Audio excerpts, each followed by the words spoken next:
Hi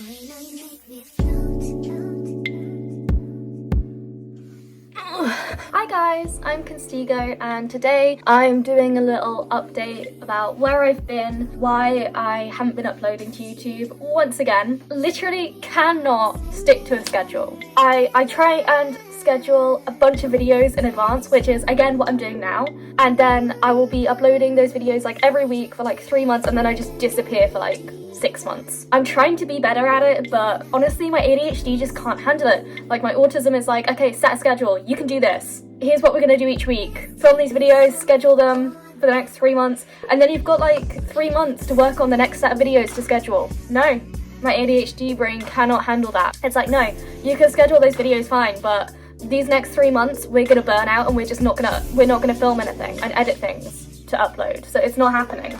So I've decided I'm gonna schedule things as best I can. If I disappear, it's gonna happen. I'm still gonna be available on TikTok and Instagram and all my other social medias, so if you actually care about seeing me at all, go check those out, because on TikTok I literally upload like every day, every single day, and I have like, I don't even know how many accounts now. I have like 5 TikTok accounts. Like I have one for spam, I have my main account, I have my vent account, I have my fashion account. I'm considering making a singing account, but I'm not sure yet. And I also have my secret account, but nobody knows about that, so I'm not giving you the name of that account. You're never finding it. So where have I been? Sorry, my ADHD just took over then. Where have I been? Well, firstly, as I said before, ADHD scheduling, poof, doesn't happen. But the second reason I disappeared was because of my dissertation. So I am at university, well, just finished at university. I was doing a master's degree in psychology at Northumbria University, and so I was really busy with that. I had finished all of my modules pretty early. I'm very good at doing essays before they're due, like literally like a month before they're due, so as soon as it lets you open up that portal to submit, I'm like, get in there, done. But with my dissertation it was a different story, because I actually got really sick, and so I was months later than everybody else. I only had about 10 days to actually finish my dissertation, so like I only had a week to collect the data when you're meant to have like 3 months to do it, and I only then had 10 days to do my analysis, write up the entire paper, all 8,000 words, and submit. So it was stressful, and that was with an extension. And may I add that they also took forever with the ethics process. Forever. So the postman just came, sorry for the interruption, and this one, I don't know how she did it. The back door was shut, nobody else is home. I hear the back door open and close, I turn around and this one has just walked in. How did you do it? How? Anyway, back to what I was saying. So just finishing my dissertation, finally got it in literally a day before the deadline, because I'm never late. What you want about? Less than 24 hours, but still. And I am finally done with that. I have high hopes for it, but I really don't want to jinx it. But it was something that hadn't really been researched very much before, so it was very original, and I think I did a good job, but I don't know. I'm just really hoping that it gets a good enough grade to boost me up to a 2-1 in total, because for my other modules I got a high 2-2 altogether, and I just really want to end it with a 2-1, because then it'll at least be better than my undergrad, and it looks better when I'm applying for jobs, and you know, I want to feel accomplished. So the other thing that's been keeping me busy is I'm moving house. So I was in student accommodation before, which of course if you're not a student anymore you can't stay in student accommodation, and it was such a nice student accommodation. It was ensuite, studio, so I had my own little kitchenette, didn't have to see other people, perfect. But no longer there, I'm not allowed to stay there. So basically my friend is moving out of her rented house, and she's leaving behind her ex-boyfriend. So I'm moving in with him. Me and the ex, we're very close friends. I'm very close friends with both of them. We're all like in this big friendship group, and so I don't think it's gonna be awkward at all. Like I wouldn't see why it'd be awkward. It sounds like it would be from an outsider's perspective, but seriously, if you know our friendship group, it's not. I am kind of like tiniest bit concerned about living with him, because like I have lived by myself for the past year, and then before that I was living at home and I hated it, and then the year before that I was living by myself as well and loved it then as well. So I'm very worried about living with another person, especially a male, but I don't know, I'm getting like one of those child locks for my door so that I can lock it whenever I want, and so if I need to escape I can just hide in my room, and literally I'm also getting curtains to go around my bed so that I can literally just hide in there like a little hidey hole, and then nobody can disturb me, and so I'm hoping that that will like stop that anxiety from being there. But I also think it's a kind of good idea because I did spend a lot of time at that house anyway with all my friends. Like if I had a mental breakdown, I'd just go over there and we'd all just like sit around and support each other. So like maybe it is a good idea living with somebody again, probably. So yeah, I'm moving house, so that's been a big distraction. Really fun though. I love moving house. I love the fact that I'm gonna be able to decorate everything again, and I've made so many plans for it, like so many plans. I'm making it a forever full bedroom, right? So it's gonna be oranges everywhere and browns, and it's gonna be amazing, okay? As I said before, curtains all around the bed. I'm making it so that the office bit, right? The office bit is like a separate room, but it's in the same room. So what you have to do, right, is you have to climb onto the bed and go round, and then there's like a separate door bit where the curtain is, and you pull the curtain and you go through, and there's the desk there and like a bookshelf coming across so you can't see the bed still. And yeah, like the desk there with the chair, gonna be amazing. And then like on the other side of it, so you can't see it still, is gonna be like the dresser, so it is like a separate room, and it's like a little secret bit too. And then like on the other side there's like this long stretch where there's gonna be loads of floor space, and there's gonna be the mirror there, like a full-length mirror, and like the little dresser, as I said, and then there's a little wardrobe type thing built into the wall there. Amazing. And there's also like a little cubby at the side of the bed, and I thought about putting a bedside table there, but I actually decided I want to put my makeup table there. So either a table, like little one, or like a shelf, and then like I've bought a mirror to go over it. It's gonna be amazing. And again, a little curtain there because I want that all to be closed off and everything separate. Also, there's a window behind the bed, and if you climb out of the window, there's a roof space, and it's like a little balcony. I'm gonna be girl in red, smoking cigarettes on the roof. Except I don't smoke because I have asthma.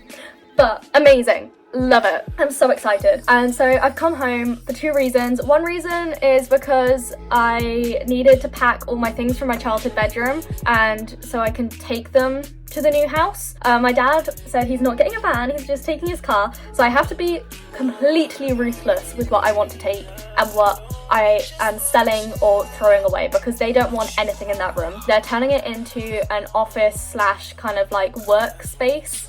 So like they're turning it into like, basically my sister's gonna stream from there using my old desk, and my mum wants to use it to like wrap Christmas presents and keep Christmas presents in the wardrobe. So she said I could keep that top shelf of the wardrobe, and that's it. And it's only for my childhood memories box and for like Christmas presents for the family, because there's no point taking those with me.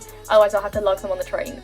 No point. And that is all I'm allowed. So I have to be like ruthless. And I've also been like decorating things. So like, for instance, my sister gave me her pink clock, and I want to paint it orange so that it matches the room better, and just stuff like that. And yeah, like I've had to be so ruthless with everything. But like, there are some things that I'm taking that I didn't even want to take, but it's things like throws, right? And they're not going to match the room at all, but they are currently stopping pictures from getting smashed. And I was thinking we could just put them in the living room, so like when people are over, they can just grab a throw, and then it doesn't matter if it doesn't match my room. So, and the living room, we've already talked. We're making it like a really cushy area with like tapestries and bean bags. It's going to be amazing. And I've also taken some things from the garage that my mum was going to get rid of. Hi. Hello. Mittens has decided to join us. But the second reason why I'm home at the moment, like visiting my family, saying that my family aren't here. So my dad's currently at work. He's meant to be on business trips at the weekends, but he got COVID, so he couldn't. So he's currently at work though, because he's now testing negative. So he's gone into the office to work, I assume, because he's not here. Whereas my mum and my sister are in Florida together. They paid for the trip themselves, so I could not afford to go with them. But instead it means that I get to hang out here by myself with the cats.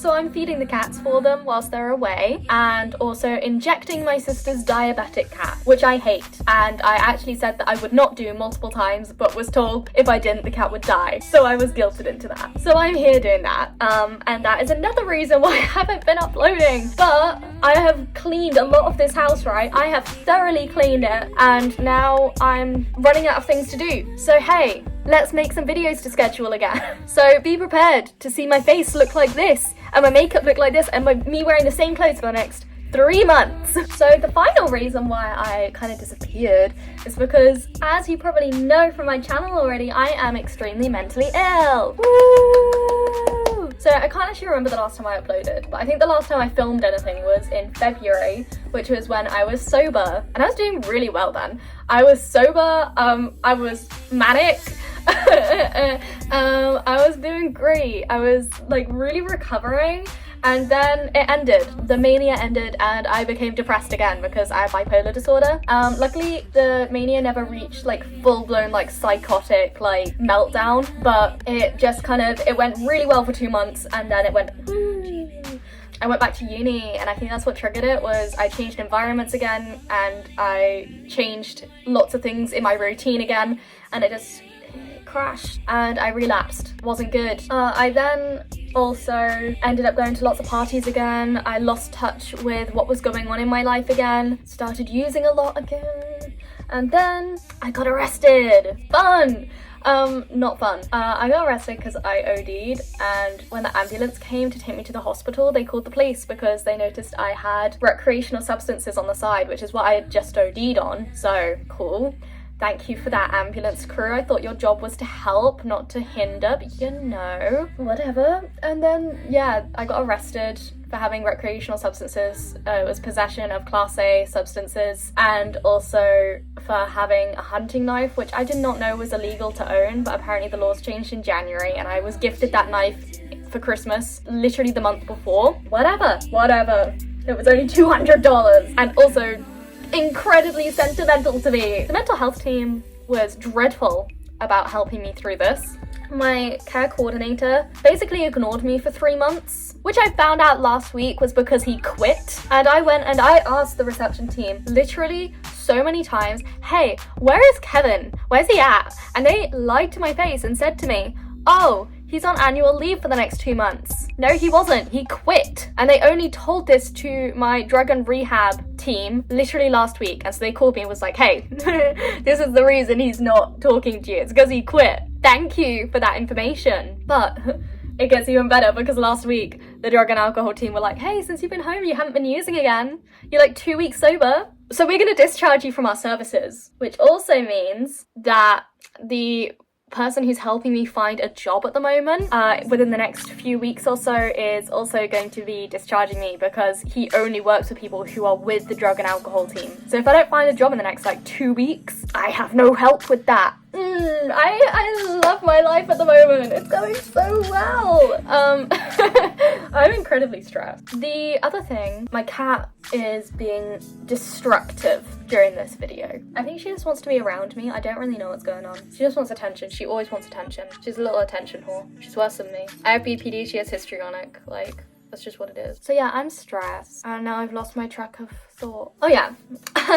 So, after my mental health deteriorated and after I got arrested, it got even worse, and I started using even more, to the point that my liver started failing and I had to go to hospital. And that is why I couldn't do my dissertation, because I was in hospital with my liver not doing very well. It didn't technically go into failure, which is good, but it did deteriorate a lot. And yeah, I was in hospital and they gave me morphine to cope with it. That was fun. And then basically started trying to cut down, but it just didn't go very well. So basically I was in and out of hospital with this liver problems, and for like 3 or 4 months I was just basically sick all of the time with excruciating pain, vomiting blood, all the fun stuff. Couldn't leave my flat, basically. Couldn't work, so I couldn't do my work. I was a digital content creator for Northumbria University. I couldn't work because I was just so unwell all of the time. I went to Pride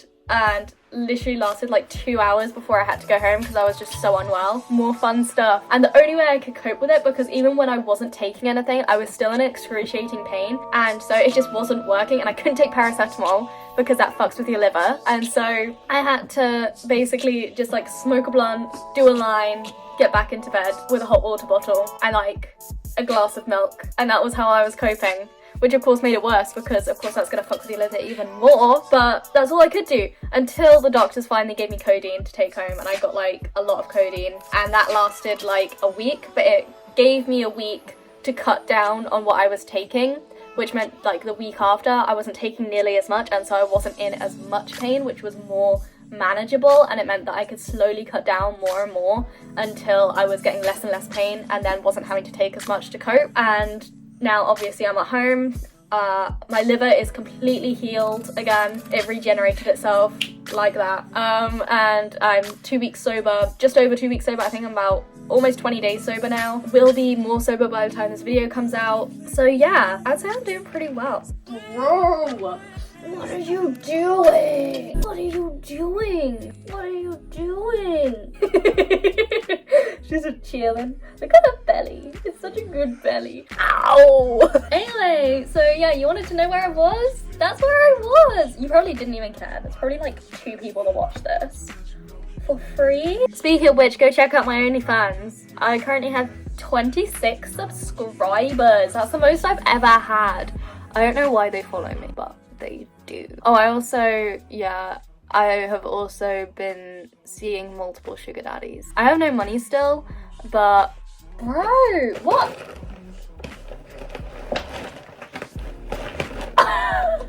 What are you doing? This cat is insane. Anyways, I've been seeing a lot of random old dudes and going for dinner with them and getting paid to do it, so that's fun. I did have one guy, he took me to dinner, he paid for my hotel, he helped me move boxes from my old flat to my new house, and then he told me that he wanted to be exclusive with me after telling me that that's exactly what he didn't want at the start. And then I said no to that and he said, okay, I don't want to see you anymore. And so I lost that one. But I have a few others that are interested in doing some kind of arrangement with me, and they said that they don't care if I'm seeing other sugar daddies too, so I think I'm just gonna stick with them. I think that's like 2 or 3 of them that are interested in that kind of deal, and then I see like a couple of other guys just casually as well, like go to dates with them and they pay me as well, but they're not like people, like these other people I'm talking about are people who are willing to give me like allowances, you know, and like I can message them and they'll be like, okay, here's some money, or something like that. But like I have to say it's for specific things, of course they're not just willy-nilly with their money. Whereas the other guys that I'm seeing, that is strictly paper meat, so it's not arranged. But that's going well as well. I'm trying to find a job, as I said before. I had a job interview and I'm finding out tomorrow actually whether I got the job or not, and that's to be like a psychological carer with like people in the community that are struggling mentally. So I'm really hoping that I get that job because that would be a dream, and if not, I'm actually looking into starting tutoring. I'm thinking about doing that anyway, even if I do get the job, to be honest. I'm thinking about starting tutoring in psychology as well, because one of my things is like kind of my backup plan if I can't be a psychologist or psychiatrist or like therapist, is to become a psychology teacher, like in a school. I'd love to teach GCSE level, but I don't know if GCSE psychology exists, so I might have to do A level. But that's kind of one of my plans. And so like if I have like what, a year, 2 years, 3 years even of tutoring like just online students, then that's definitely gonna help me get there. So I'm considering starting that as well. Plus I want to be independent. Like I don't want to have to rely on sugar daddies for the rest of my life, because you know that only lasts until you're old, because no old guy is gonna want a sugar baby that is like in their 70s. So you know, gotta keep that up. I gotta find my own way at some point in life. Oh, I also started Invisalign. That's going quite well. Our teeth still gross at the moment, but I've only had them a month, so there won't be a huge difference. In the next 2 or 3 months, they'll be straight and white, because you get teeth whitening with that too. I'm feeling a little bit nauseous now because I need to eat. So I will see you in the next video, but now you know where I've been at least. You can all judge me if you want. I'll see you in the next video. Bye guys! Motivating force.